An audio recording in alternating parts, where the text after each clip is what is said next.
Okay, good evening, folks. I've been given the very uncomfortable job of introducing our discussion this evening. To my extreme left is my brother and bandmate Muhammad Mawakil. In the middle is brother Troy Hadeed. I feel like I've earned the right to call you brother Troy. Absolutely. And I am Lou Lyons. This evening we are going to have a discussion. It's a conversation. This is not a presentation in any form. Okay, I'll go. But we are going to start the conversation. And really, the more the conversation progresses, I feel like we should lose this table and feel very awkward behind it. Yeah, we could move the table out. Yeah, I think we should lose the table. Josh, let's move the table out. Oh, seriously? Yeah. Yeah. Okay. What we want is conversation. There shouldn't be any barriers, even if they are perceived ones. You all want people to come closer? Forward a little bit, man. Oh, that working with the camera there. Yeah, we good. We good? Sorry. Come in a little bit now. Yeah, come in a little more. Right, so at this installment of Emergence, we are wrestling with the question of wealth and inequality. And we met earlier on this week to try to figure out how we are going to tackle this heavy topic of inequality. And we're just going to talk about our lives. And so for the first 15 minutes or so, we will take some time to humanize ourselves, introduce who we are, not who we are perceived to be, for those of you who know us via social media and other forms of impersonal contact. But you kind of get to know who we are. And because I have the mic in my hand, I will start with me. My full name is Lou Dillian Lyons. I was named by my mother because she was a fan of Lou Rawls. She liked heavy-voiced men. And so my father has a very gravelly baritone voice. And she thought that I would come out the same way. You'll be the judge of that. And so I was named after her favorite soul singer, Lou Rawls.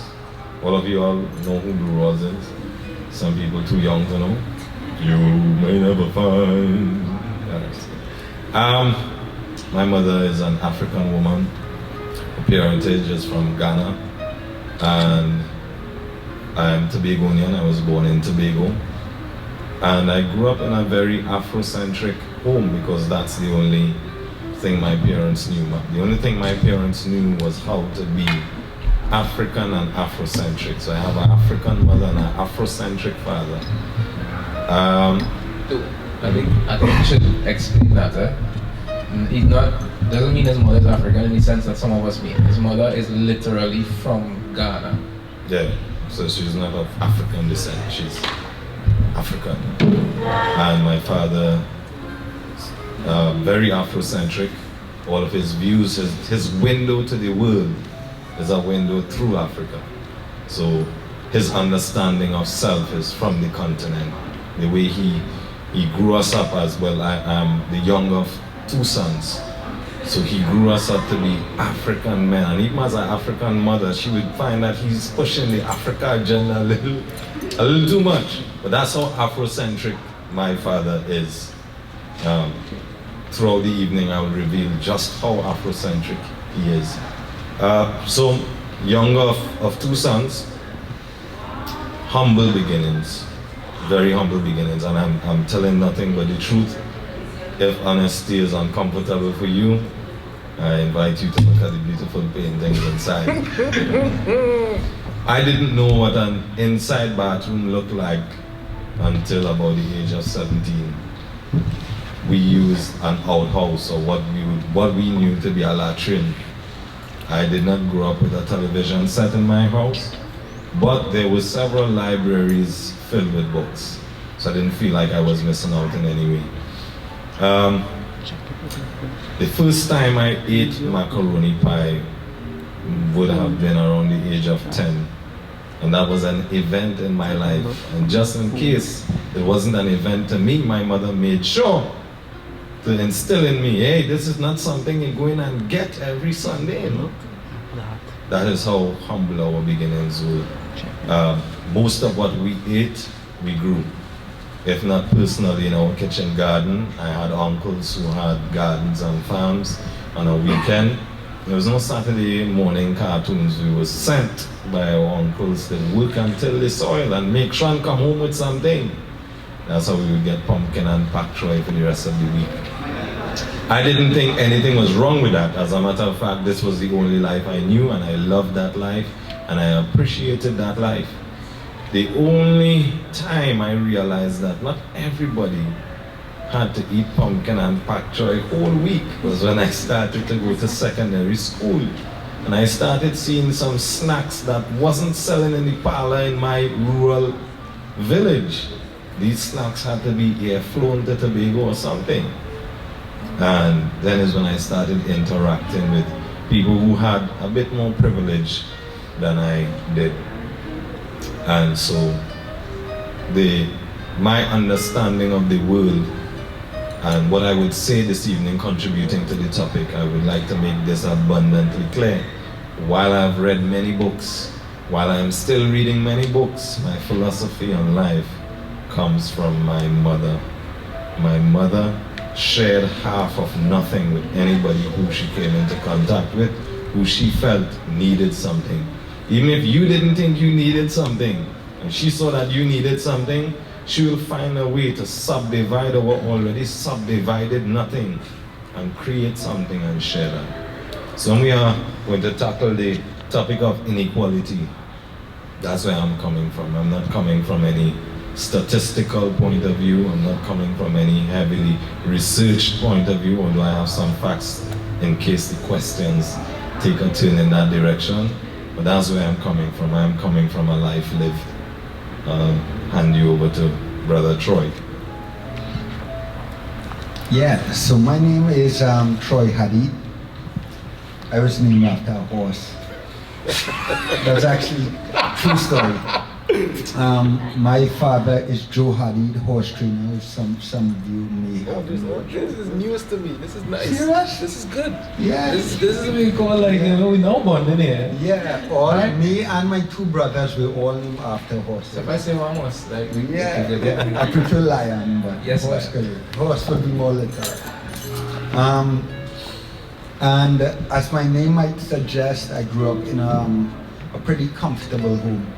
I can't say, like I always say this, in my life, I can't say I've ever wanted or needed something and could not have it. I don't think I came from a family or parents that gave me more than I needed either. So there was a balance.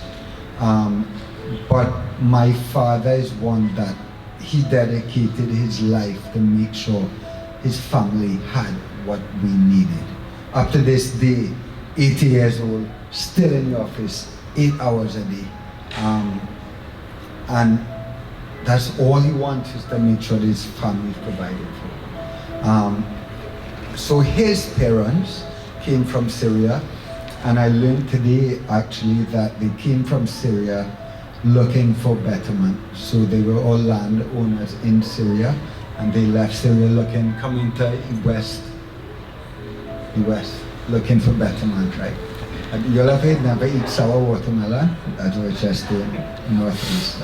Anyway, my mother's side, my mother is Irish, or her heritage is Irish, and her father was born in Trinidad but from Irish descent.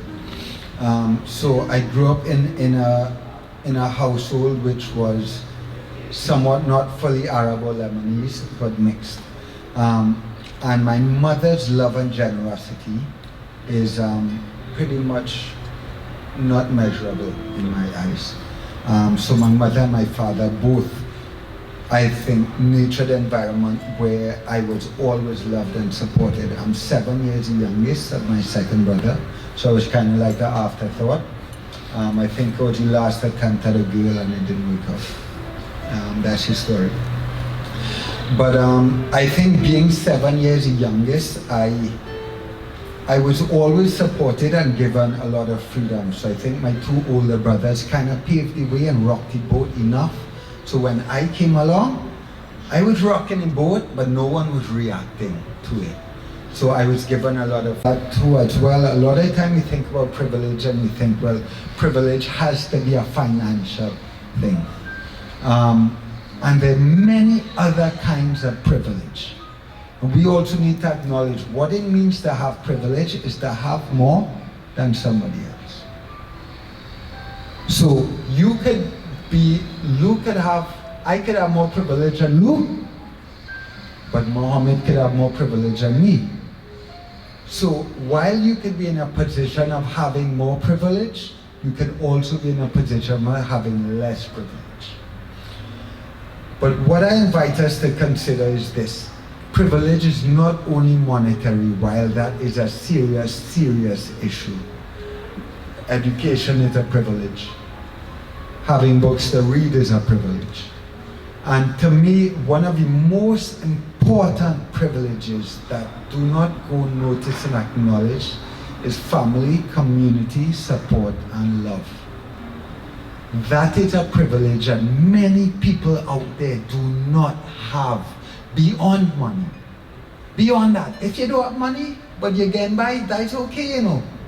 But some people don't even have family, don't even have a support system, don't even know what a genuine friend is.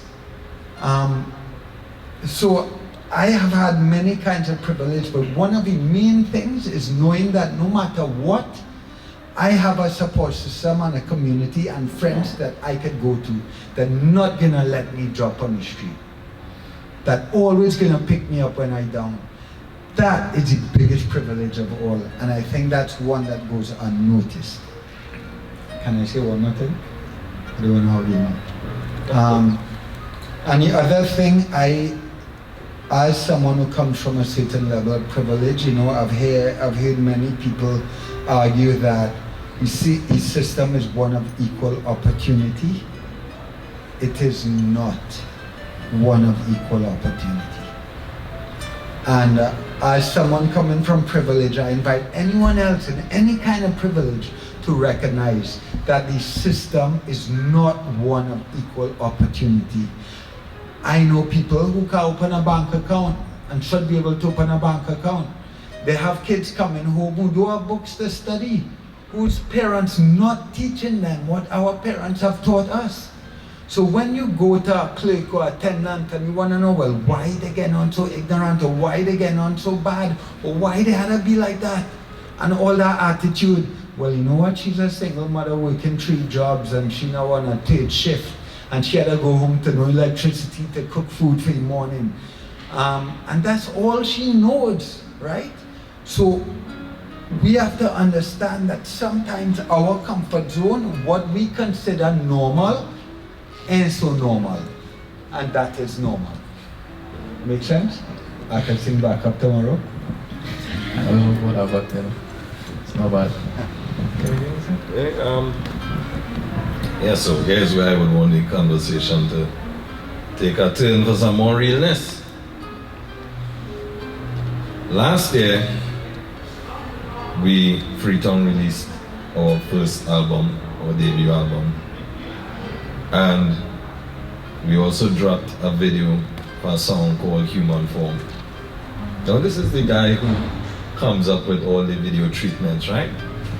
I just say, okay. He's the dreamer, right? And somehow we have to find practical ways of getting it done. So I just stop him from dreaming. Anything come out, okay, yeah, we'll get it done, right?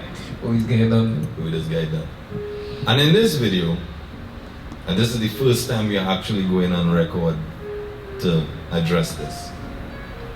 For those of you who haven't seen the video, it begins with both of us being called to the house of some privileged folks to give them a performance. In the original cut, the owner of the house says, you know, am I not like the most powerful man in Trinidad and Tobago? Only the best. The chairs with some champagne. And saying, where are the poets? Bring the poets! And 2 straggly poets come in. And the video cuts to, you know, some young people happening upon property that, you know, it's clearly not theirs because it's way too opulent. And they're not vandalizing it, but they're just having a time, eating the cake, opening the fridge, eating stuff, jumping up on the bed, trying on clothes.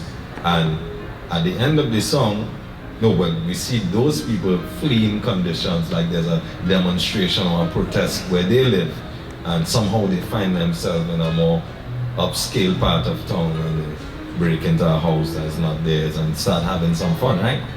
And to the end of the video, you can see both of us, the two poets, being escorted from the premises because that is not the performance they paid for. And on being escorted from the premises, as the gate opens for us to be kicked out, the group of young people who were on the rampage, we meet face to face at that gate. And that's where the video ended. Now, over the past, even before we put out that video, we were watching the way the society is going. And as Muhammad said, this is all we do when we're not writing songs. We try to dream of how we could do this thing better. And I say do this thing, communicate on a human level where we don't see things to cause noise in each other's head, where we don't see skin when that is not important, when we don't see clothes when that is not important, when we don't see lifestyles when that is not important. So we will, seeing how the place is getting, and I decided, what, we need to talk to Troy. And I showed up at one yoga and I probably scared shit out of him. I said, Troy, I need to talk. I need to talk now. He said, what happened? I said, Troy, we're running out of time, boy. Running out of time? For what? Yeah, we're just running out of time. We need to start having more of these conversations, more of these real conversations. I feel like we're not being real. Like, why I don't know more about you? It's your whiteness a barrier? Is my blackness scaring you? That's why I want to talk to more of your people. All the people coming and doing the nice yoga and thing. I want to talk to them too. I want them to come to Freetown shows too. I want to come to one yoga too. And I don't know if he was frightened, but I don't know. I just felt like if we don't start crossing the bridge, a time will come when a side will be chosen for you, and it will be way more dangerous to either stand in the middle or to cross sides or to talk to both sides at the same time. So all the bridge making work, I believe, had to be done now. So from that time, we wouldn't be with any kind of concern for who feels any way about it. Just hear the language of how they speak. They speak after being disenfranchised and misunderstood for so long. And in that moment, I think they're too privileged to speak. And in that moment, we were saying, we want to be the ones to talk to both sides. We want to talk to Troy, but we also want to go on the beta and talk. We want to go in St. Barb's and talk. And we want to say, this boogeyman that we kind of just create in our head, yeah, it have bad ones, but an entire creed and an entire ethnicity of people is not the devil. So it is in someone's interest for us to sustain that thought. It is in someone's interest for us to sustain this enemy of somebody who we have no interest in meeting face to face, so that they could continue to profit off of that fear. Something really interesting happened, I would say probably a year and a half ago, right? So when we dropped the video, I was in Queen's Hall, and I was approached by this young Syrian girl. Didn't know who she was. I wouldn't say who she is. She came up to me and she said, I love Freetown, I love Freetown, but I don't agree with that video. I don't agree with the video. I say, alright. I say, well, I've done my job. Because if I had given you a video that just made you feel, oh, I love Freetown, we would never be having this conversation. But now we can talk, because you're not comfortable. And my job is not to make you feel comfortable at all. My job is to make you feel real uncomfortable, And we came and spoke to Troy, and Troy was like, we were about to do something that we call the tight spaces tour. So we're like, why we don't do the first one at one yoga? And we had never really opened ourselves to that, what's the best word to use it? Clientele, community, right? And once we did, that community became very, very supportive of what we were doing. And the stories that we were getting from young people in that community was, I see it, and I don't know what to do. I see it, and I kind of look at it like, I mean, I don't know what to do. Like, it have Google, it have Facebook, it have all kinds of things going on in the world, like you could figure it out. Alright, we can have that conversation, but at least now we having the conversation, alright? You're not gonna use me to pacify your soul, but we can have the conversation. So people started showing up at our shows, right? And so the demographic of our shows changed, or started to change. And I remember my grandmother coming to a show we had in Visualart Collective, and when I came back home, my grandmother said, "But where are these white people coming from?" Right? And she was like, what you do? I said, I do. I didn't do anything. She's like, hey, but just so? I said, well, you know, and we've often had issues with the people who follow us, where like when we did this song with Marshall, right? We literally was getting phone calls of people like, I'm so disappointed in y'all. How could you all do that? Everything y'all stand for, this man is against everything. But Lou and I have always maintained that we see ourselves as bridges, and our bridge don't really discriminate. I stand on one side here, and I see in both sides. You're not seeing it. You're on the other side there, and you're on the next side. I want you to cross over and have your experience. Good or bad, go over there and have your experience. If you run back across screaming and go back where you were, then that's where it was supposed to be. So now, one of the things that we've found that's been happening at the shows is people who never, just like I tell you, at the age of 19, I'd never had a conversation with a Trinidad white person. But now at our shows, people side by side, experiencing the same thing, feeling the same thing, crying for the same song, laughing for the same song. When we tell them to hug up each other, turning next to the person next to them and seeing somebody that they never seen before. But had we said to ourselves, this is not for us, we're not about that, fire for that, we don't care about that, them could go and do what they want to do, I for my people. There was a point in my life, I will admit, where I was there. But I had to throw away all that really and truly to really find what it was about. And I think Troy had said something before about carrying a narrative. It ended up making you suffer more than anything else, you know. It really ended up making you suffer. This morning I was thinking about the notion of people who think that they have to defend God, right? God is the most powerful being that exists, right? And somebody cussed God or something, and you're ready to kill them. Like, for real?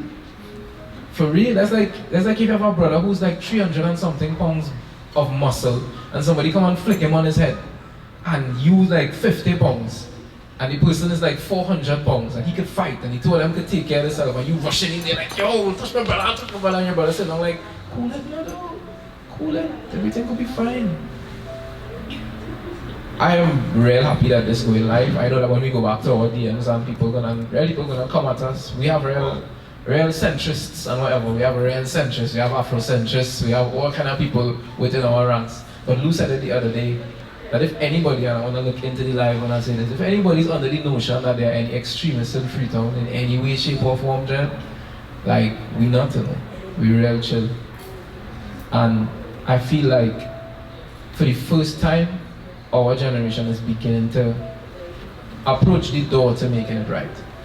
And will it take a revolution in the form that we don't want? We hope not. We hope not. We hope that it could come through conversation and through the door of love. That's what we're trying to stop. But for instance, real quickly, even within the music, when we came into and started doing music 9 years ago, in that other generation before us, so much fighting and nitpicking and who do get to perform here and who do like who. But among us, we might not always like everything that everybody else is doing, but we support each other, you know what I mean? So I think for my part, we're on the way to beginning to break a lot of that down.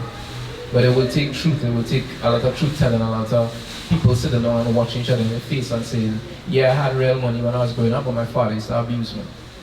And so I didn't feel like I had anything, I didn't feel like I was anyone. And while you was out there going through what you was going through, not having money, you had family life.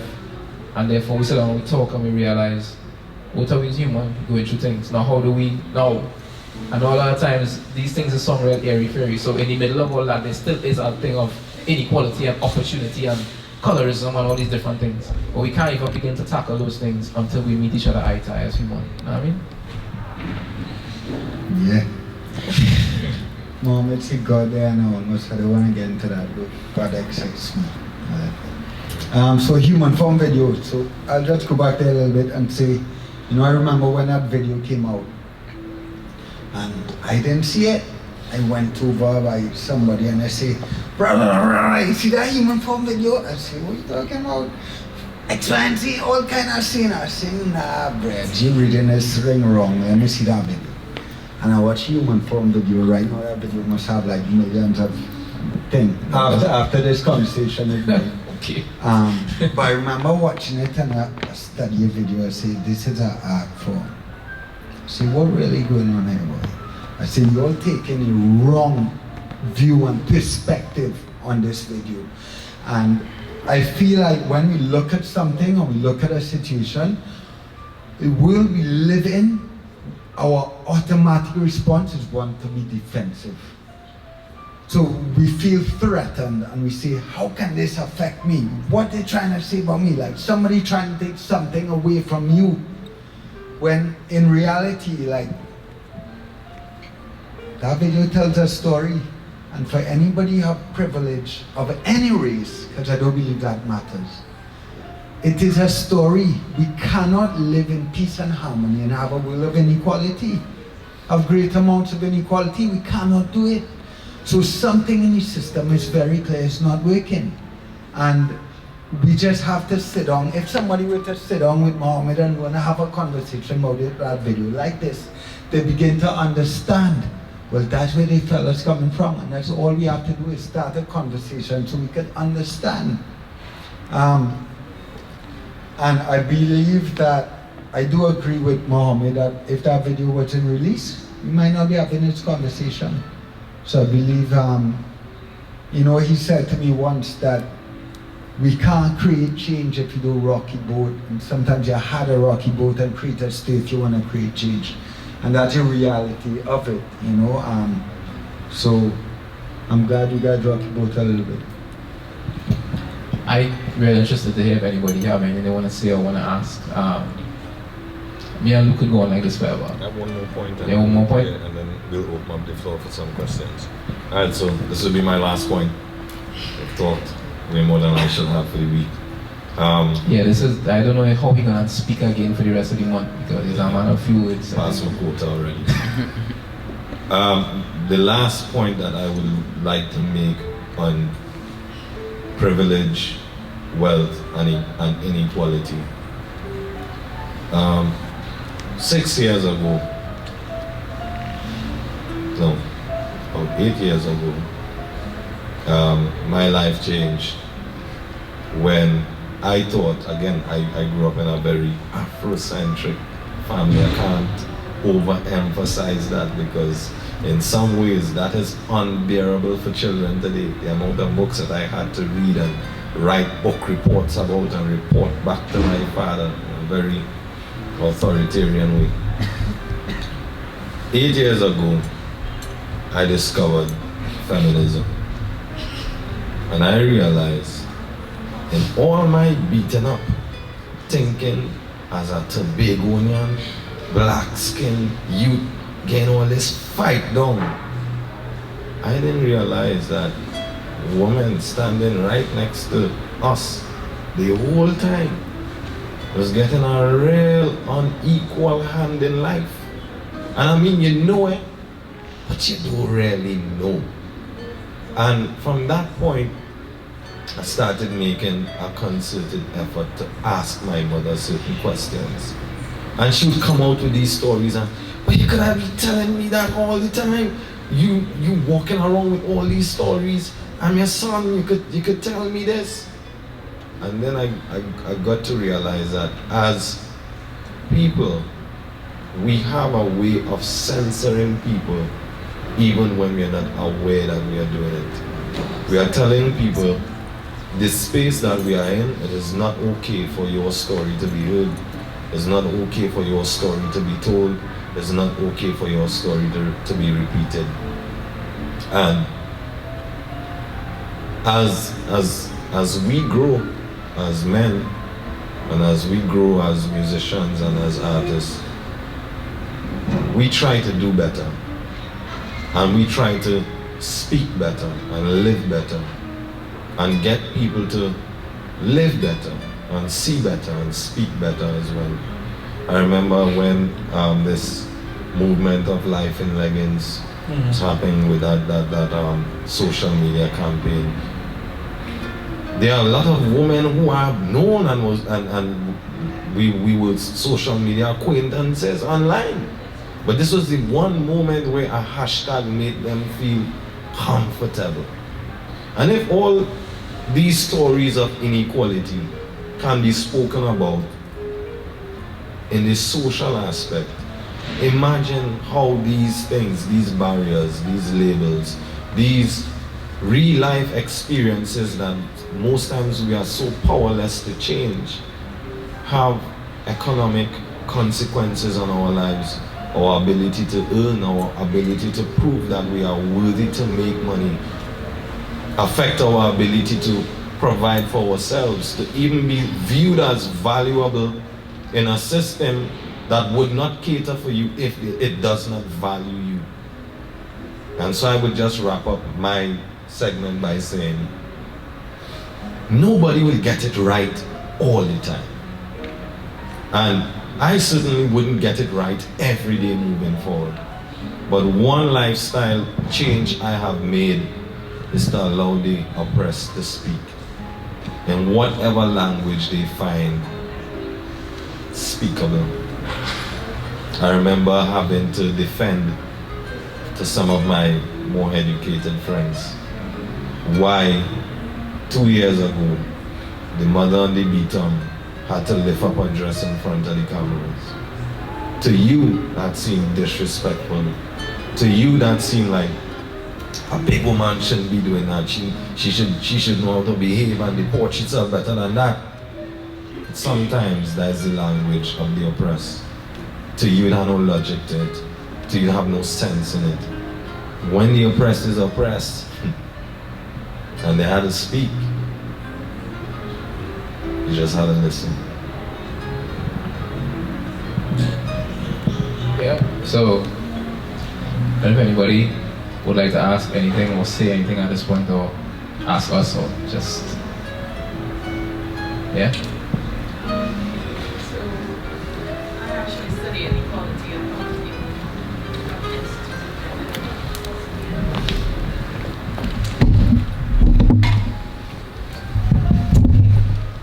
Good evening.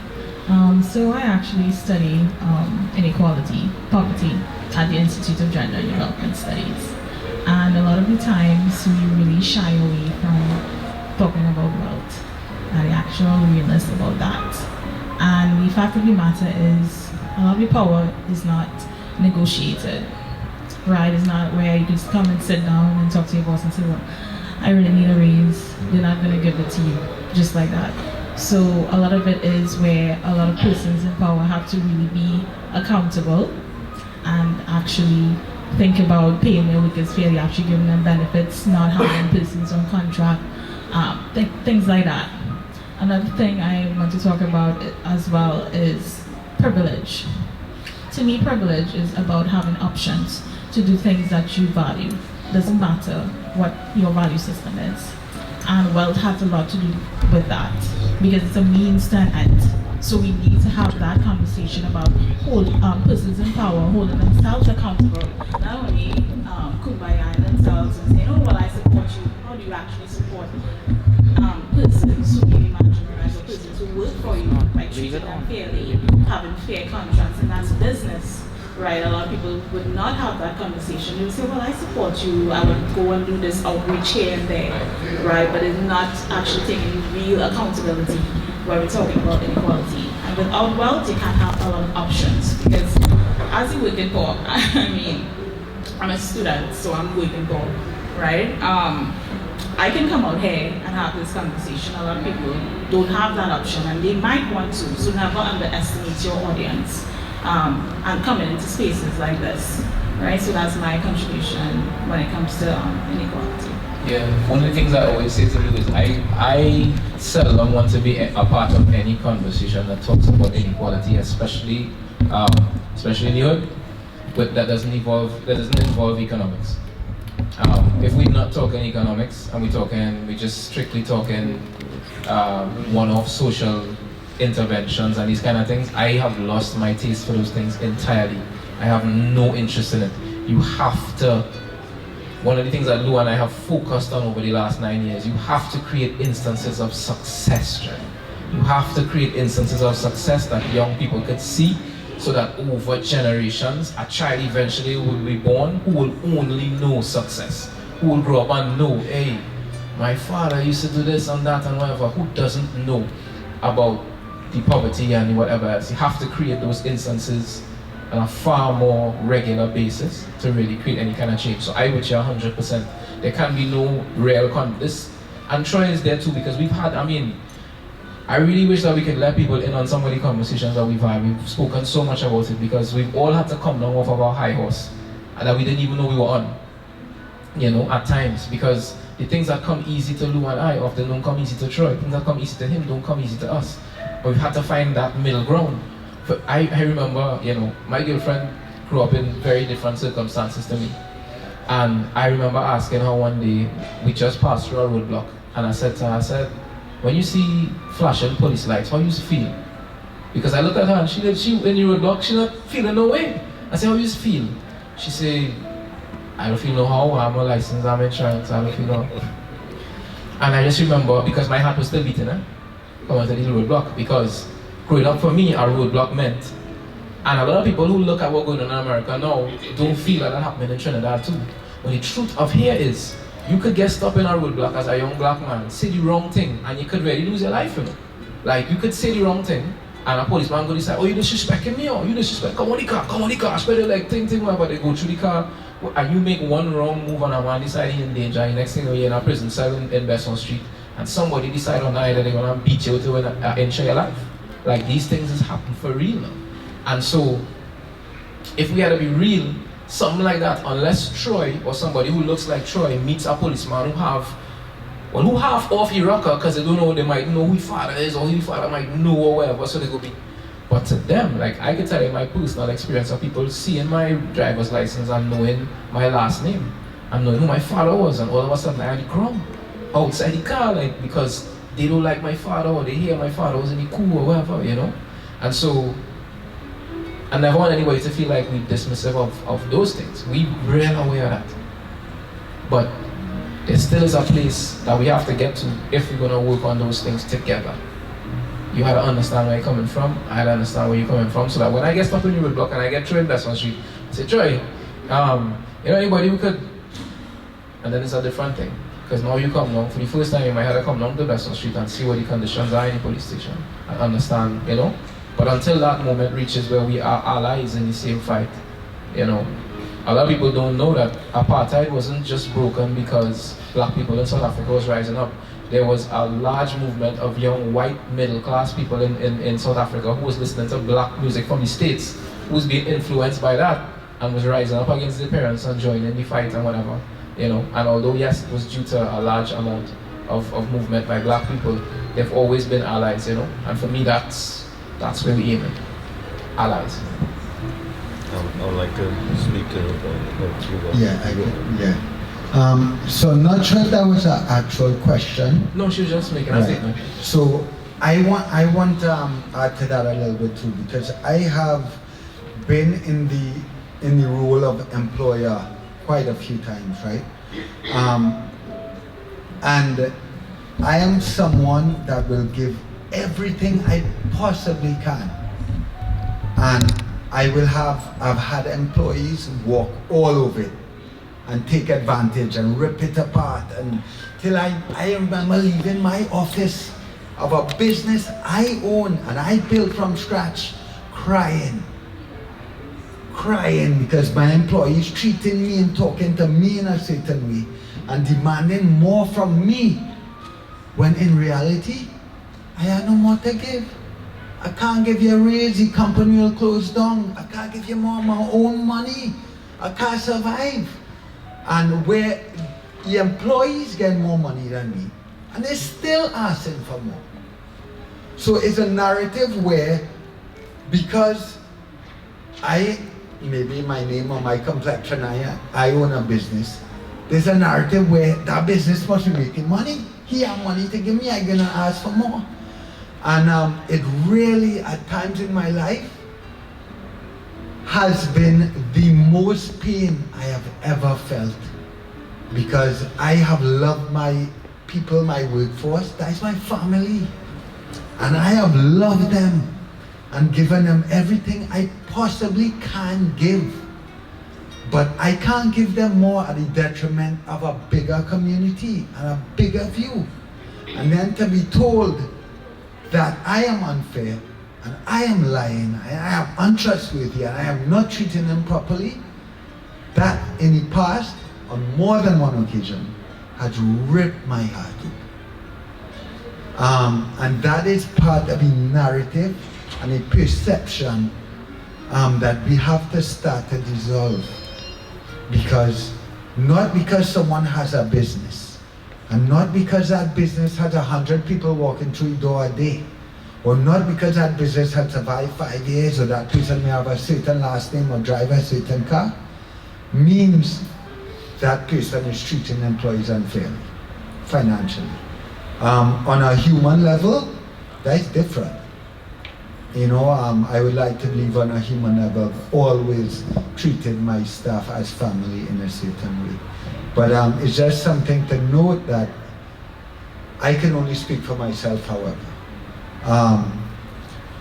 But a lot of the time we have a view that these businesses are making a lot of money and could afford to pay employees more, when in reality, when you look at the books, what is behind what takes a business to run and operate is a lot more than you realize from the outside.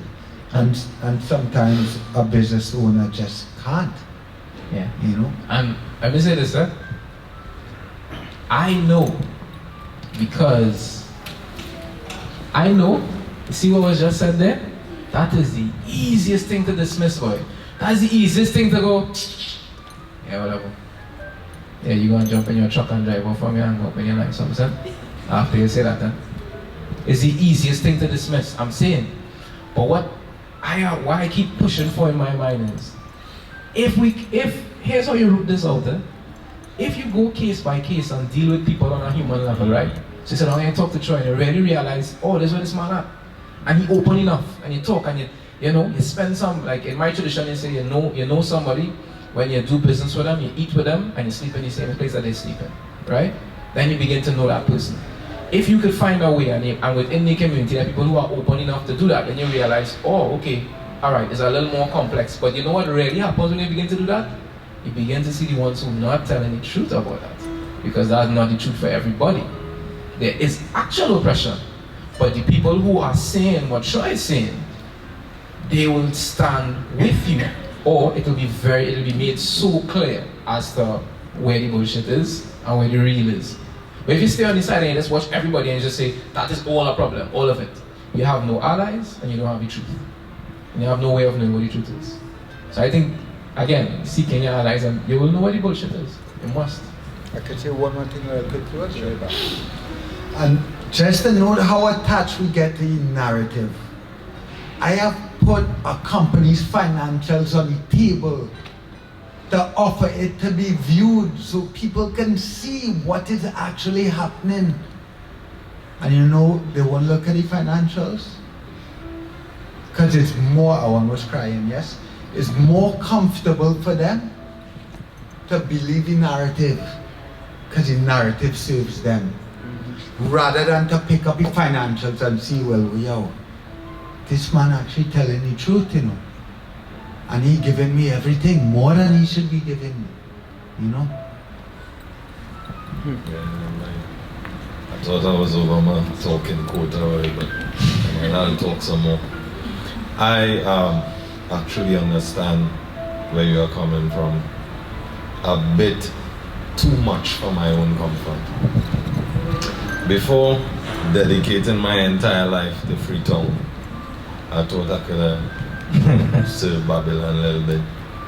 And so I practiced as an attorney for a limited amount of time. Quickly I realized that where I would have been of best service would have been industrial matters. I've never represented a white person yet.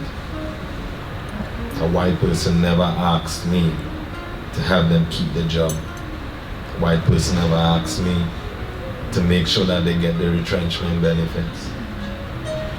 Even when, I would see criminal matters and I would visit the magistrate's court, I never saw a white person outside the court crying because they have to put up their house. I've never seen these things.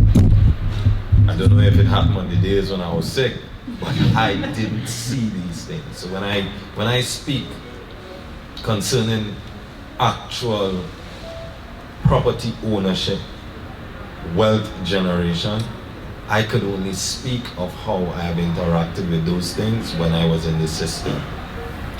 And what I'm going to say now is why I had to leave. Sidebar a little bit. To drive that point home, I had to come with our next sidebar point. Some people just cover certain songs and you like the interpretation of the song. One song I hate to hear covered, and it's just Stoops and walk away. Is it? No. Redemption song. Redemption song, of course. Especially if it's a smooth jazz version of Redemption. Stop that shit. Redemption song is one of the hardest cries a person. It didn't matter if Bob hit all them notes correctly, if he was out of tune. That song was about singing from a place of remaining human even when you have nothing. Old pirates. Yes, they rob you. But they could rob you off if you have nothing. And then they sold it to the merchant ships. But that's not the line that just drive home for me. The line that just drive home for me is have no fear for atomic energy, because none of them could stop your time. That means to me, there will be things in this world that are so sophisticated, so technologically advanced, so systematic, so out of the control of the everyday man. That's not your worries. I'm not saying that we shouldn't be worried with inequality. I'm saying that to say, because I was in the system, I was able to realize that people are just, that is the part that breaks my heart the most, because it's human, it's not inanimate objects, it's not company buildings, it's make these real treacherous deals to make sure that a certain bracket of people don't generate wealth. And I understand Troy's response, but Troy is still responding as a working class entrepreneur. Sorry, you didn't fit the bracket of the critique. The bracket of the critique is we are talking about wealth. People's whose profit margins are so high that they could afford, but they just wouldn't. If you had paid off your workers, you might have had to sleep in your truck. We're not talking about that. We are talking about human beings who occupy positions of power, whether it is in the government or the private sector, and somehow they find a way of disabling their humanity and make these decisions that are already calculated to keep poor people poorer and rich people richer. And somehow we haven't quite found a way to reach those people and communicate to their humanity in mass yet. Maybe we just reach one by one, and I say yet, one by one, and there's change. And I believe the world is changing. I believe the world is changing. The last point I made, the previous point I made was highlighting feminism. One of the congratulations I have to give to the feminist movement is they, within the past 20 years, have been able to stage a revolution with as much bloodshed as men tried over the years. And I mean, there are many things that would make it not seem like a revolution, but it is a revolution. A lot of assaults were made against patriarchal ideologies where, just take a look, there's something called cancel culture. That would not exist today if it wasn't for feminism. So I believe that we can find ways at ways to evolve and to stage our own version of the revolution, no matter what that looks like. But I think sometimes when we say revolution, the bloodthirsty people that say, hey, somebody call me, and we going and march, or we going and burn down. Yeah. The arsonists just come on, but I don't think now is the time for the arsonists. One of the things that I discovered as I got older and wanted to know more about the coup, and I asked my father, and started asking some of the older men in the community about the coup. Men who were 34, 33, mid-20s when the coup happened, right? And everybody had a different answer as to why. All of these young men had a different answer as to why they run up in the Red House or run up in TTT. Some of them was trying to make an Islamic state out of Trinidad. Some was trying to take over because the government was running the treasury into the ground. Some of them didn't like NAR. Some of them didn't like Robinson. All sorts of reasons. And you know what came across my mind really clearly, and why I have now devoted my life to creating a different kind of revolution, one that involves economics and love. I realized that at the top of all of that, there were one or two people who look like me, talk like me, walk like me, but did not have my interest at heart at all, and managed to convince 113, I'm removing the number, let me say 112 other young men to put their life, their family, their entire country on the line for belief and to be a part of a revolution that really and truly they themselves didn't believe in, and they had already secured their place after, right? It's real thing to say, but you know, when that revolution happened, Imam Yasir al-Waqi immediately became the only Islamic revolutionary in the West to test a Western government. Do you know what that makes that man in the eyes of all those Eastern governments, of all those other revolutionary governments, Muslim governments? Damn, he's a king. I know something more about that, right? You're a king. And all I'm saying is, when the coup happened, what was our response? Middle and upper class people hide in their homes. Some of them left as quickly as they could. Huge migrations to Canada, right? And the hood run out and looted everything they possibly could. That's what we was doing. Man running with fridge on the back up Laventille Road and all kind of thing, all these stories we see and laugh at, right? Here's my scary question to everybody, right? What has changed? Has anything changed? Nothing has changed. And so you see that on Instagram now? You see that on Instagram now for sure. It could be a meme, it could be a gif for a man running up and the child inside the fridge running up happened to him. But the question we have to ask ourselves as a generation now is, if you were sick, right, and you didn't go by the doctor, you get real violently ill, you didn't go by the doctor, skin breakout, stomach hurting, legs swollen, this is not something that should be. And then you wake up 6 days later after being real sick and it disappears. Whew, I give it away. You are a ticking time bomb. So the question really on the generation now is, what work are we doing in order to really bring it to the fore? Our revolution is not Che revolution and Castro revolution, and that time passed, that time gone. Us romanticizing Che and romanticizing Castro and whatever in order for us to have inequality, to have equality, that time gone. For anybody who still feel as though we're going to enforce some kind of socialist government and create a Marxist state and whatever, you live in, I don't know where you live in.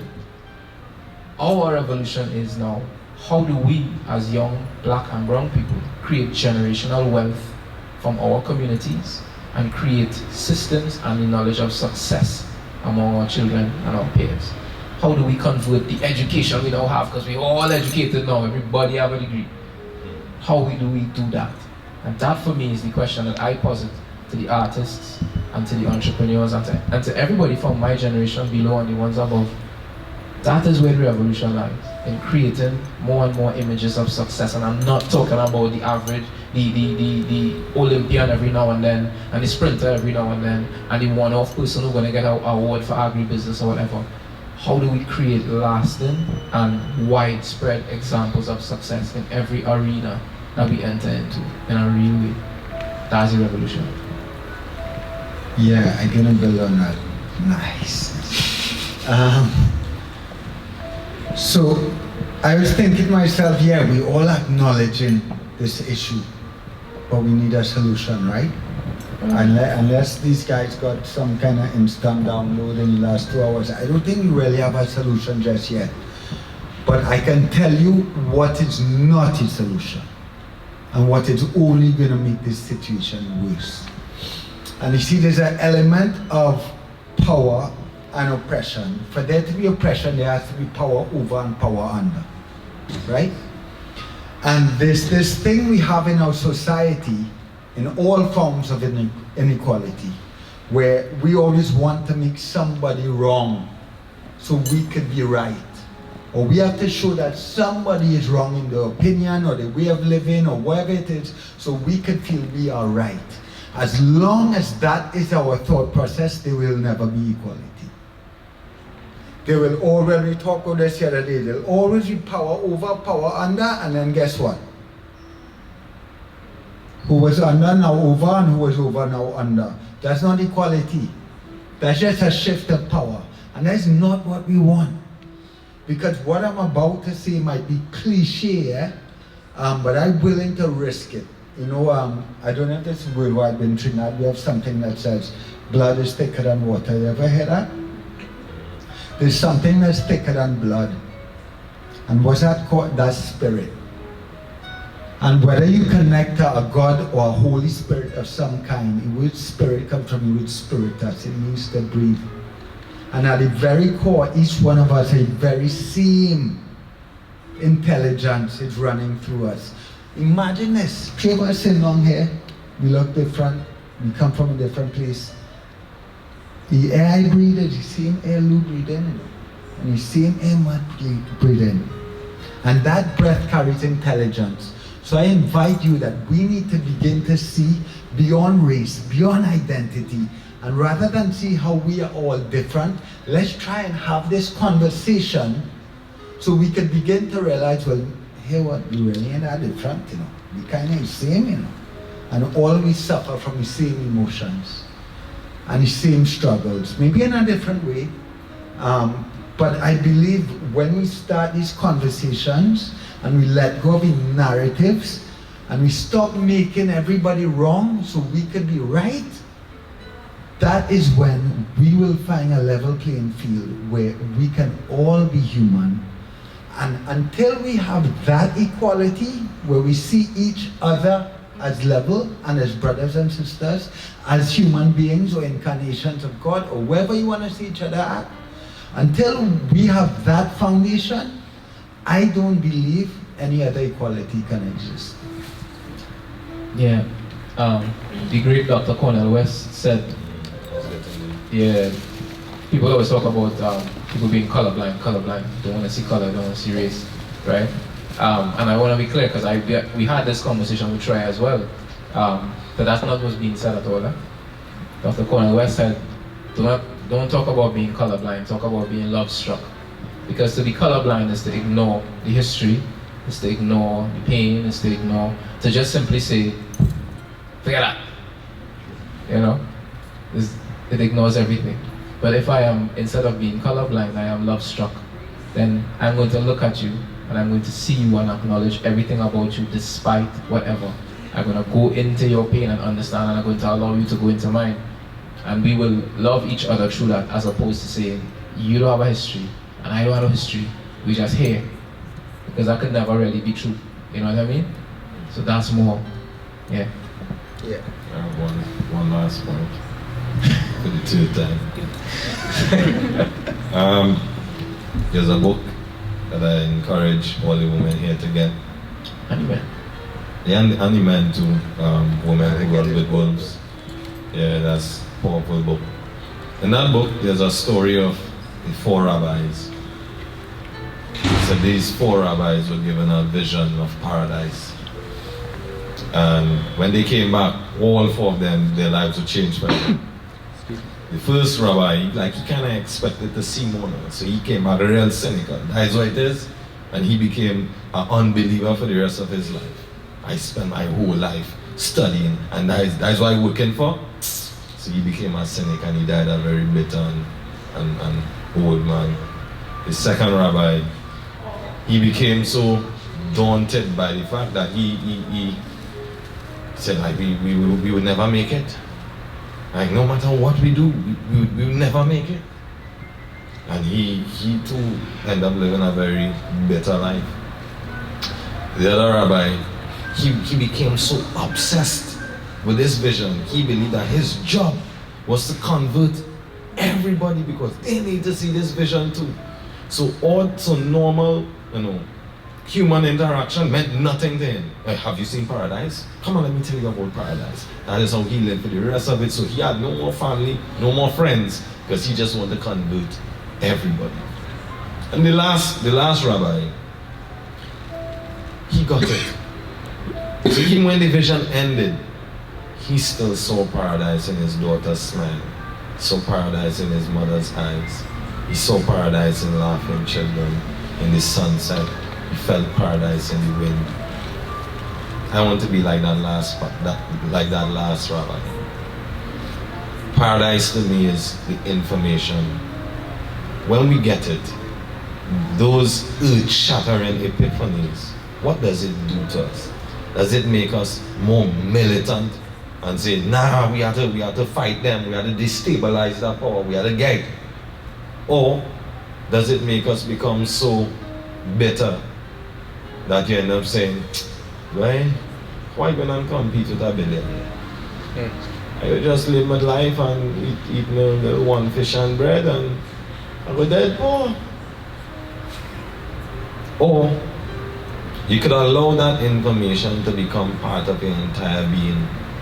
And there's absolutely no way to calculate life. Stop trying to calculate life. Stop trying to calculate, well, if I believe this and I live my life like this, by 6 weeks' time I should see this. Nah. I had no idea as a boy, sitting in a latrine in Pembroke, Tobago, I would be here, sharing this moment of honesty with you all. I couldn't dream it. But every moment I had, I lived it with all of me. I didn't hold back on anything. When we decided that we would abandon our pursuits to be professionals and do this artist thing, I used to play guitar for close to 12 to 16 hours a day. And the first person who played guitar the way I wanted to play guitar is sitting here tonight. Nikolai Salcedo. The first time I heard Gazette, I said, that's how I want to play guitar. And stupid me. Nobody ain't tell me he played nylon string. I went and get steel strings. So guess what happened to my fingers? Grating up, bust up, bleeding. In that moment, I wasn't thinking about being here and meeting Troy. I had just found what I wanted to do. And in that moment, I didn't care who didn't like what I was doing. I didn't care the songs wasn't coming out how I wanted it to come out in my head. I mean, there are the moments when I would see real guitarists and I would say, but hide that guitar, I don't want them. Because them times we don't even have a guitar case, so we feel like we're disrespecting the art form. We traveled to London with no guitar case. It was so embarrassing. Yeah, we look like a pound band. No case with the guitar, like, thinking back on it now, that's insane. How do you travel on an airplane with no guitar case? That's a mad thing. Madness. But the point, we didn't have a capo, we make a capo out of a rubber band and a cigarette to lighter. perform in that we were being paid to perform in London, and we didn't have a capo for the guitar. We made a capo out of a rubber band and a cigarette lighter to perform on a stage for people who pay. Yeah. Wow. But the point I'm making is, we couldn't figure it out. And even now, I can't tell you that we know exactly what we're doing. But we're doing it with love, we're doing it with commitment, we're doing it with passion. And while you may not be able to make converts of thousands or 1 million people in one instant, every person you meet every day while you live in your truth will be a change for the good. I told Muhammad earlier this week, right? At times, trying to fight this good fight, you get real bummy, you know?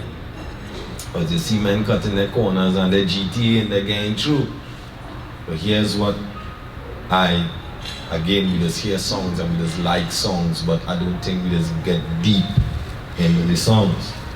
When Bob said Jah will never give the power to a bald head, wasn't this in Troy? What he was saying is, the system that is against us, God didn't give them that power. So it's short-lived. That power will not prevail. And if you're doubting me, I'm a realist also, it's not all come by here with me, I go protect mine. But in a very pragmatic way, there is no historical account of the planet being overrun by darkness. It's just the way it is. It do exist. I was having a conversation with my brother about the immigrant issue. And I said, you know, and I knew because I went and did the research. You know, immigrants in world history never break a country's economy. It never happened. A country never went bankrupt because immigrants were coming through their borders. You had spikes in crime, you had spikes in social unrest, and some parts of the culture were erased and compromised. But in terms of the country going broke because people coming in, it never happened. I don't know if this would be the first time it happened. I'm just telling you, based on previous experiences, it never happened. And likewise, in this fight of good and evil, I can't remember a time the planet was ruled by evil. It just never happened. And that is my encouragement. Good question. Could I ask a question?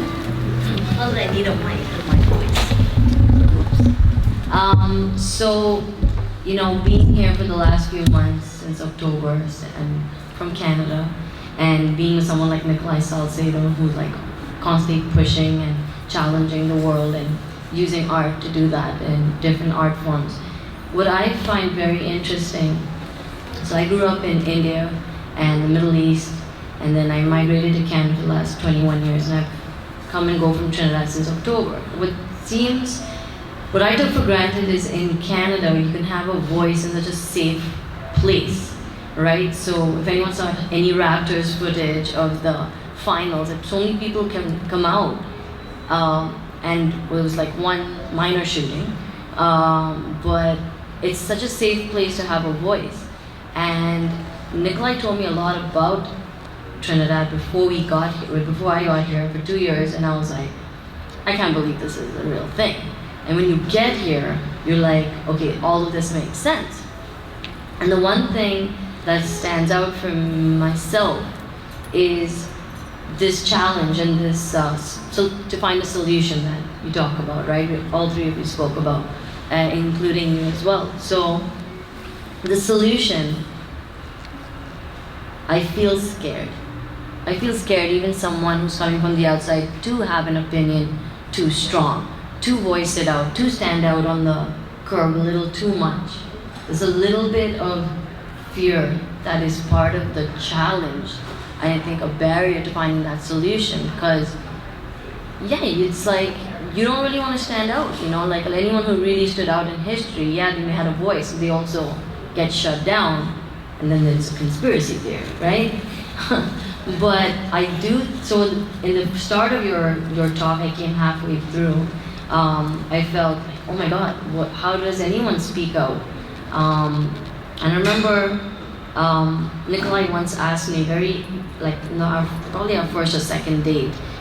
A first date, he asked me, are you willing to die for your art? And I was like, I'm getting emotional, like even just saying that out loud. And I was like, excuse me. It's our first date, relax, it's intense. But I knew what he meant, because I knew he took his art that seriously, and I knew what his voice was about. I had seen parts of his exhibition inside, I'd already heard his songs. And so the beginning of this thing, I was like, oh my God, like, yeah, we need a solution, but who's willing to rise above what's going on in Trinidad and in the world, who's willing to rise above it? And it's a little bit harder here than it is in Canada.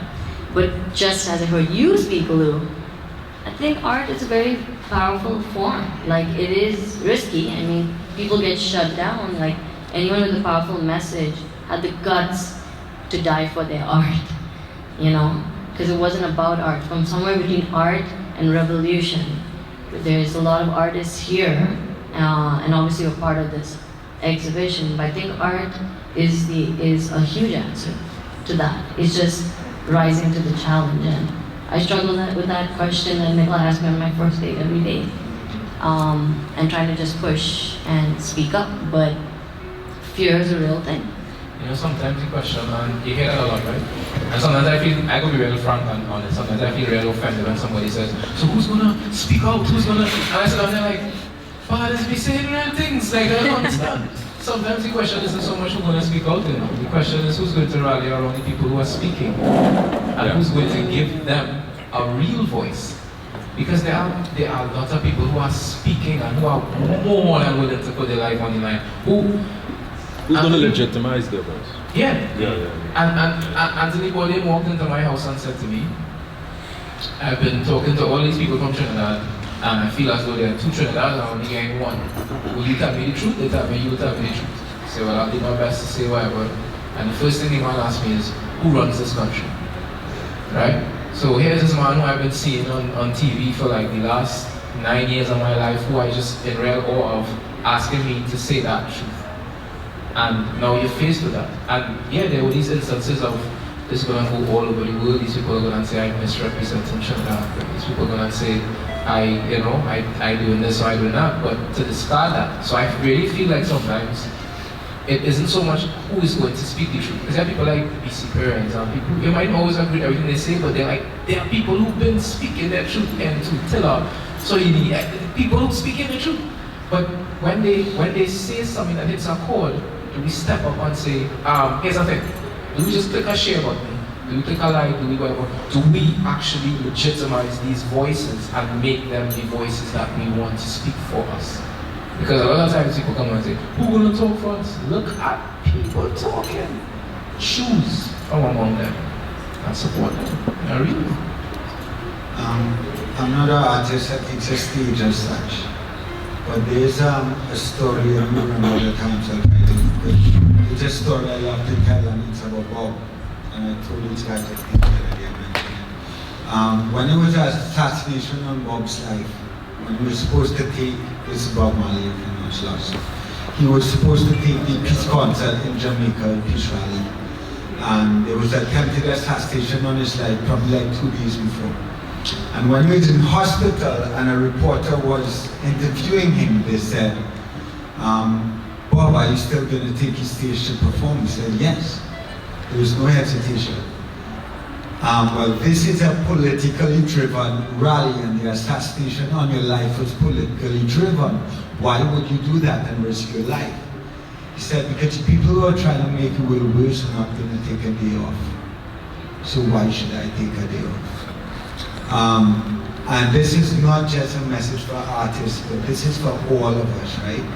Is that we have to decide about the change we want to see in the world.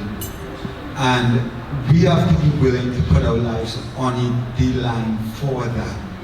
And I feel like a lot of the time there's so much fear to do that, or fear to rock the boat. And I want us to really contemplate, what is there really to lose? Like, if we believe, if we're so attached to this identity that we think this is who we are, this body and this name and this form, then yes, maybe we have something to lose. But if we are more than that, or if we connect, we talk about afterlife and God and spirit and all this stuff, but do we really believe it? Because if we do, then we should have no fear standing up for what we know is right and what we believe in. Because what could be worse than to live your entire life going with the flow and looking at everything out of alignment and not doing anything about it. I'm finding death quietly waiting for a day and all of that stuff. That just sitting on like, why do you do that? For me, I would rather take the risk and step into fear and know that I stepped into that fear with love, and with the love that will overcome that fear. maybe not in my lifetime, but maybe after. Any other questions? I don't think I need to mic. I can kind of throw my voice. Troy, so I came a little late, so I apologize, and I don't know if I missed it, but there was something that you said earlier that's kind of been bugging me, and you said that we can't heal the past, right? And when we talk about issues of oppression, you said it along the lines of when you were discussing the narrative and forgetting about narratives and so on, and you said you can't heal the past. And when we talk about disparities of wealth, we are talking about a historical past of slavery, indentured laborship. We all know, everybody who goes here, right? When we talk about privilege, we're talking about the same thing. They say, it has been said that one way of healing that past and getting over those disparities of wealth, because really and truly, if you're just looking at Trinidad, if you're looking at our history, our culture, Africans, those of us of African descent, we were the only ones who came here and weren't paid. So we're starting from zero. So the disparity starts from there, right? Indentured laborers were paid and given land. Chinese came, they were paid and given land. Everybody else, and we were pushed off.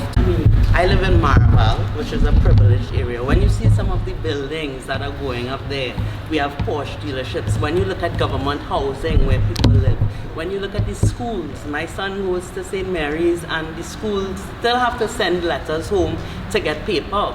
Those parents can afford to send photocopy paper. So what about the other schools where parents are, as you had rightly said, that they are working 2-3 jobs and so on? So don't we need to demand some kind of accountability for the government, for the wealthy, for those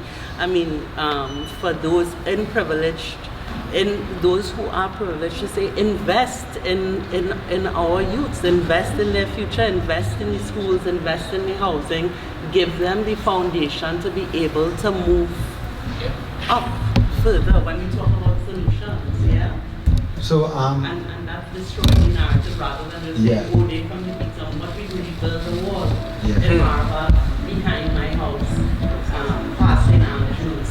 There's a huge development up there when they were building from D-Bay on the other side, and that's how close a proximity we are. They used to come and take the materials. What did we do?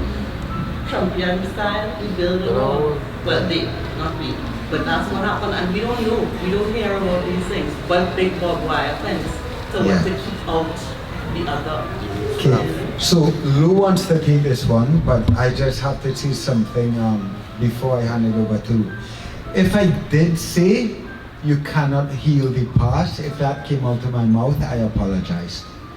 What I think I would have meant to say was, we have to heal the past now. Meaning, we can't heal the past in the past. That has come and gone. But we have to create, there's always opportunity and possibility for healing, but it has to happen now. And the only time it could happen now is if you see each other eye to eye as humans and equals. So sorry if that did come out of my mouth, I apologize. No, I understand what you meant in context, but it's just played on my mind. Very good question.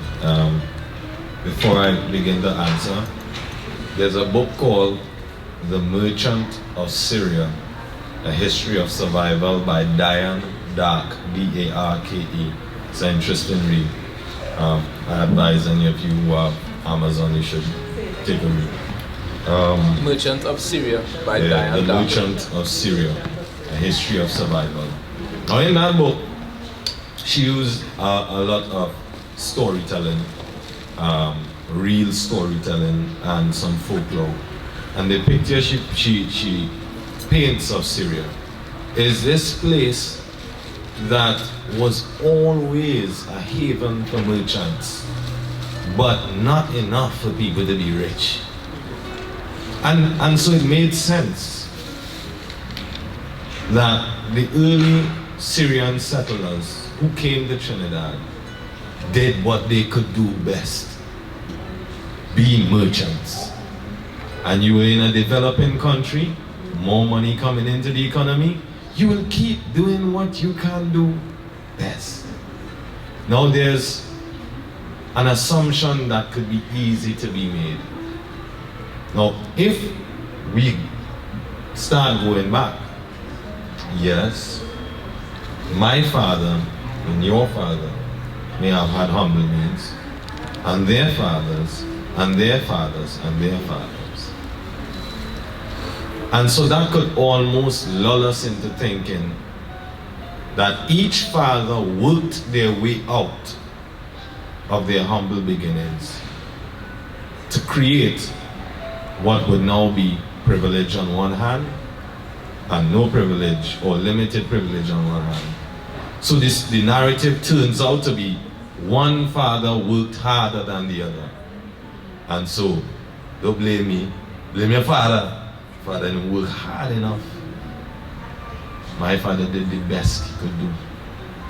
And now as a man on my own, and I have these conversations with my father, I have to be careful how I'm having with it, how I'm having these conversations with him, because I never want to interrogate his fatherhood and make him feel that he didn't do the best that he could have. Even at the best he could have done, and he did, my father couldn't teach me business.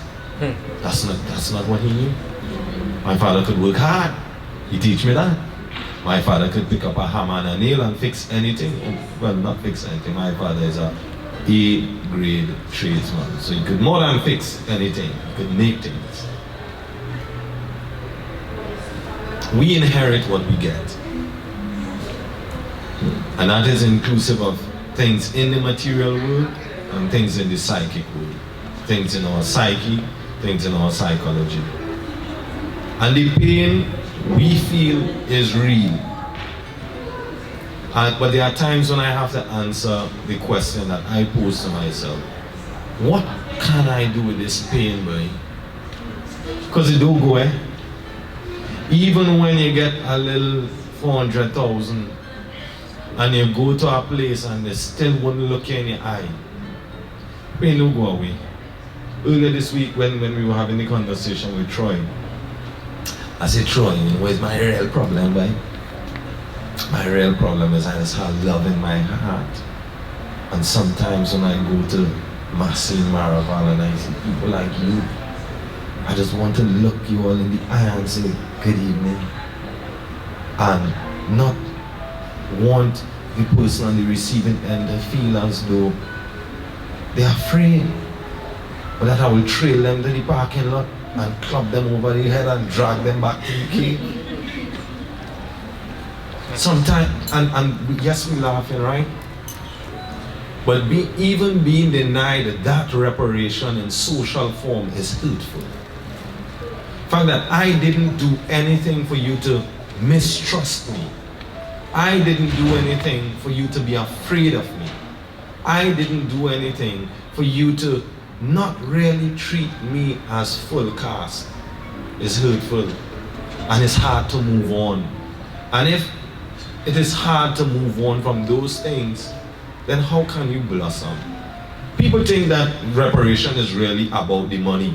Yet reparation is about the money, but there's a serious psychological aspect to being paid for wrong that was done to you. It is an acknowledgement of the wrong. And then there's a collective sense of moving forward. I don't think that will ever happen. Yeah, preaching real hope, but the current status and momentum of capitalism, I don't think that world systems are prepared to do that. That's one. Two, in a real way, we who have the privilege to fashion some kind of life that we have control over, we have to share. We have to share. If I have a technique, I have to share it.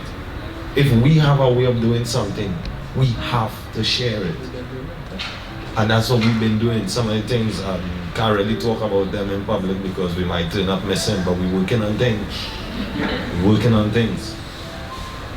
Another thing that I wanted to speak to that is real.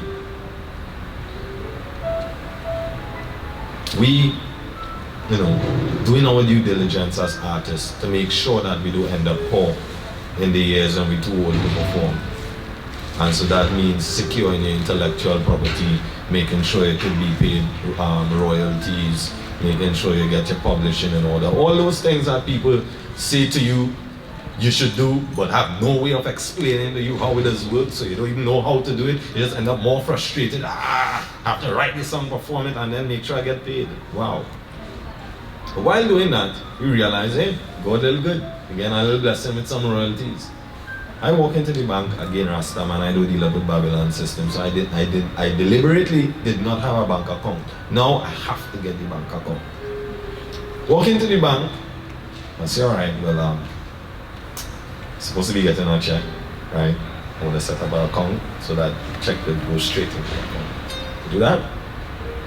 Say, all right, yeah, we just need a job letter. So say, job letter, I'm not working for anybody, I'm working for myself.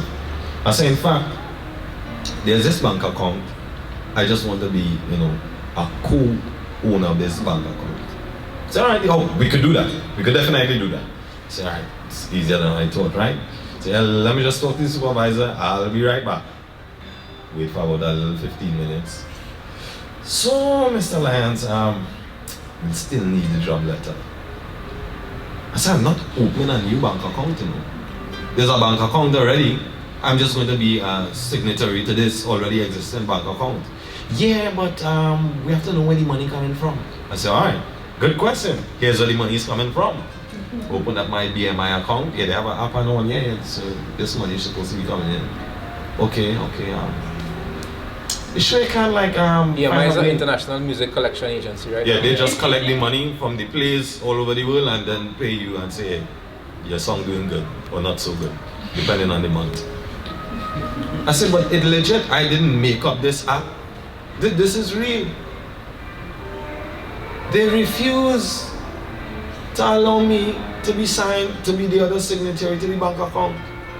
And that's not a strange story. Talking to Troy have a similar story. Talking to Muhammad have a similar story. And there are some people, these are my experience, they're working here, you all know I have 13 accounts with you all already. Well, I thought I set up one for my cousin. You didn't have to come in for that, could have just called. And that's done. How do we negotiate with them things? How do we hold them accountable? I don't know. I really don't know. And all I could do is live my real honest life, and hopefully that would make a way for us to meet the people who can make those changes, and we could give them the courage to do so.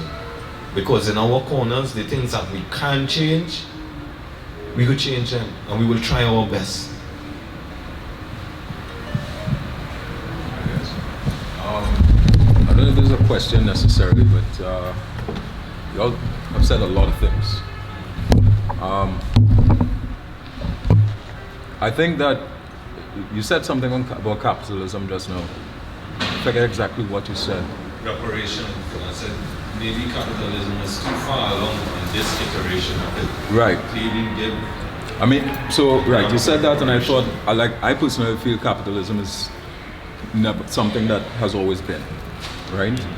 From the inception of civilization, I think civilizations are built on capitalism, no matter what permutation they take.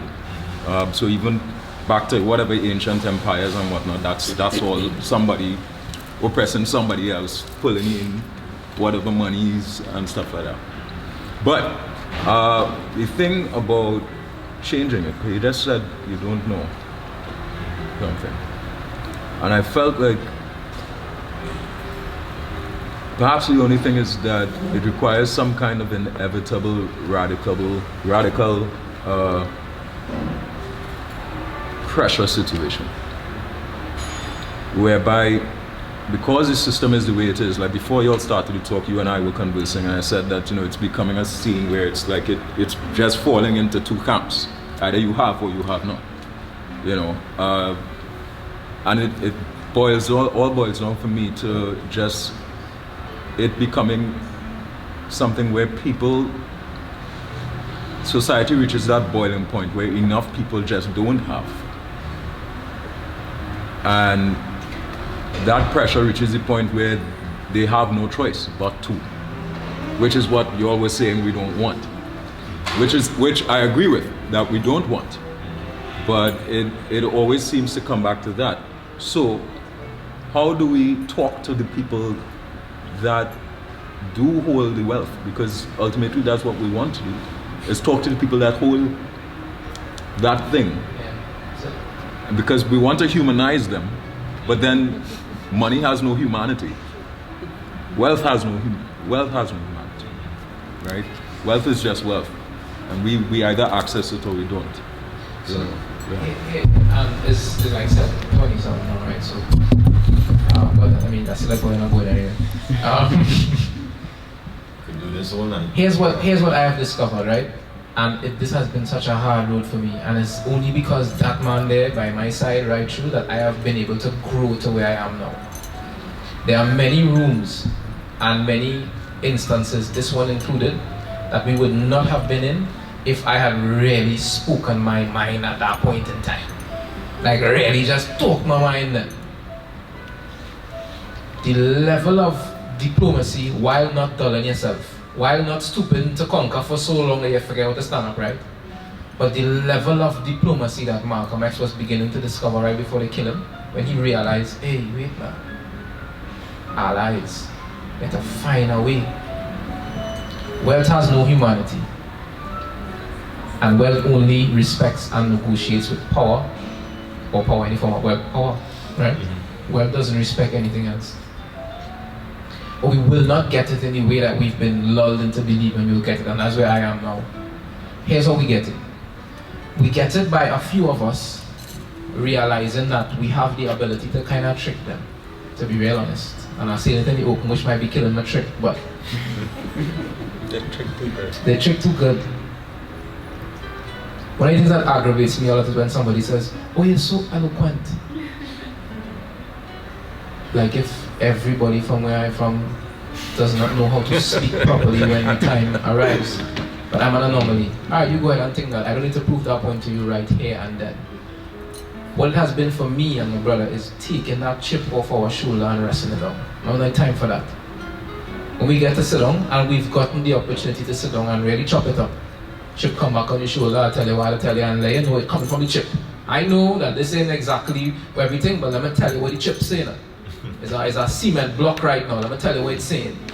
But that is not going to stop us from moving forward and from telling you, here we're going on. You say you want to help, right? No, right now we literally at a crossroads where some people who have said they want to help, another opportunity come. The opportunity is so large, it will test them now. Now we will know. Because I had an instance a few years ago where there was this rich businessman, right? Really love what I do when I was doing spoken word. Love what I was doing. The man was like, I need to come to my alma mater to talk to the kids and thing, and I used to roll about with him and whatever.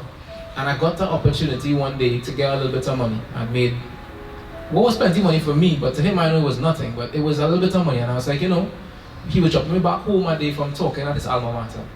And I was like, you know, is there any opportunity in your world for someone like me to get into business? Like if I wanted to invest in something?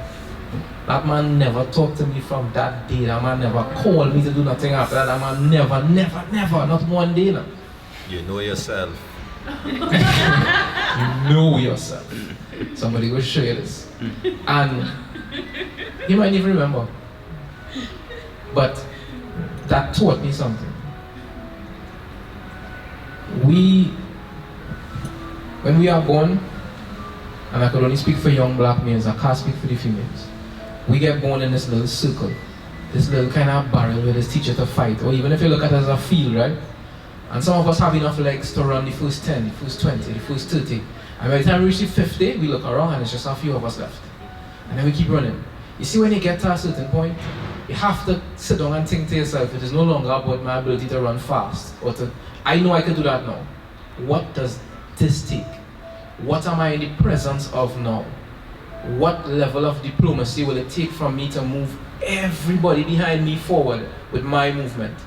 And I think that has been the thing. We've been taught so much to move ourselves forward that we don't really get taught that we have to think about everybody behind. And what I've come to now is that for those of us who really care about the community something, you have to think about social entrepreneurship. That's where it lies for me. To think about grand schemes of fixing the shit, but making them money too at the same time. Money that they can't deny. Like, hey, I could make some millions by coming back in there and fixing what's wrong, for real. That they will even begin to tie up their own self.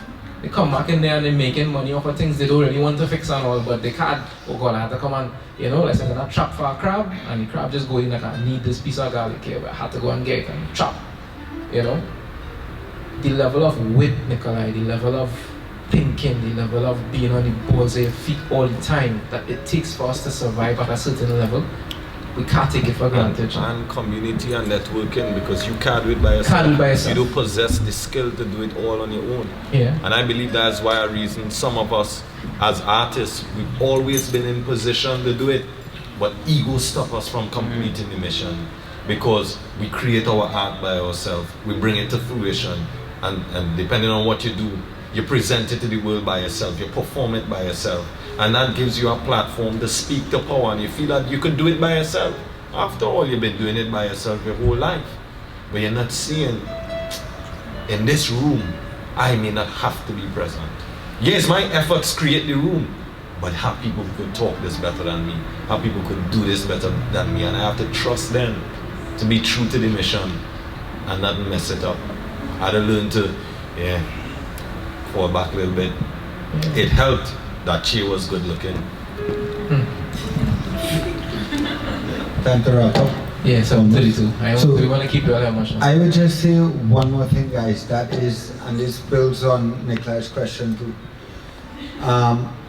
If we want to create change, for instance, in our system, the one sure way to guarantee that we will never do that is to walk away from the system. And to say, I have nothing to do with that. I don't agree with that. That's out of alignment, whether it be someone, a relationship, or opinion, or way of living. The sure way to know that we cannot create any change is to turn our back and walk away. The second way to almost make sure we can't make no change is to try to make them wrong, like I mentioned, and speak to their head. Our biggest chance to change a system, our opinion, our individual, is to infiltrate that very system, befriend it, and show up from a place of love. Understand it and show up from love. Once we understand the system, and we can understand where it went wrong, where misunderstanding happened, why this person thinking this way, what experience do they have that causes this massive misconception.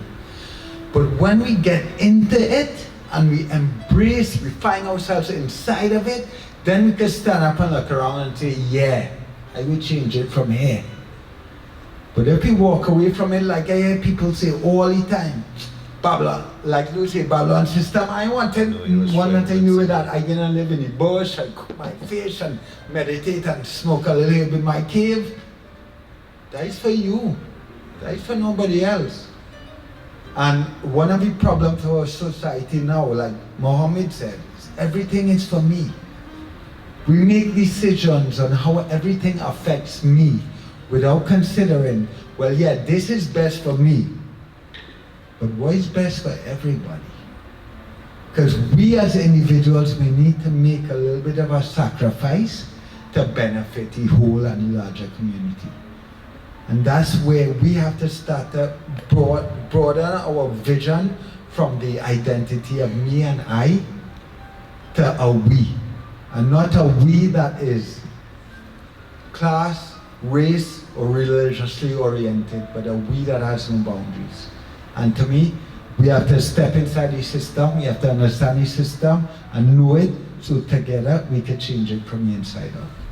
Cool. Well, my brother started, so I'll end it, right? Love. Thank you all for sitting down here for so long and listening to us. Sometimes my brain just go, God, I'm drawing people out, but I wonder if we're talking about that crap. But you're still here, so we give thanks. Thanks to everybody who joined on the live. I always end a lot of our performances by saying this, right? And to those who listen on the live, you have to hold your artists more accountable too. artists are the ones a lot of times who end up in the halls of power and have the ability to speak to power and to change different things. We just get by.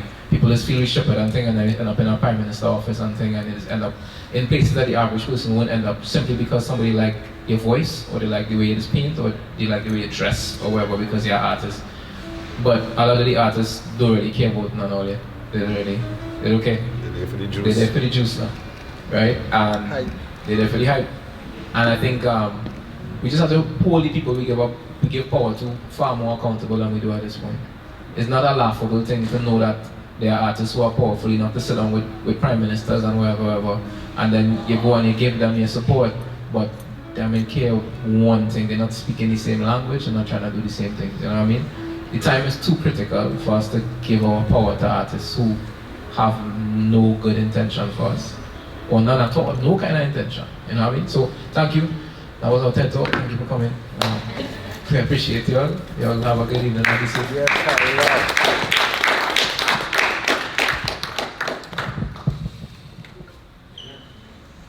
What's the next topic?